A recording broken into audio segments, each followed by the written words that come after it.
নাম কি? এগুলো কি কি গাছ? কি গাছ? আপনি কি চাষ করছিলেন? ক্ষেতের আইলে চাষ করছিলেন? আচ্ছা, কতটুকু জমিতে? কতটুকু হবে? 8-10 মানে আইলের ভিতরে, আইলের মধ্যে পরীক্ষামূলক ভাবে চাষ করছিলেন। 8-10 জায়গার মধ্যে করছেন।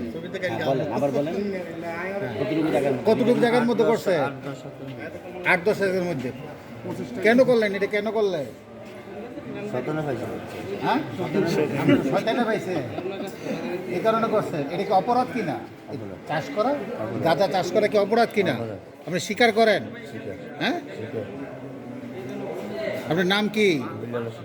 বাবার নাম কি? গ্রাম কোথায়? সাইসাঙ্গা থানা ফরিদগঞ্জ। বাড়ির নাম কি আপনার? নিজি বাড়ি।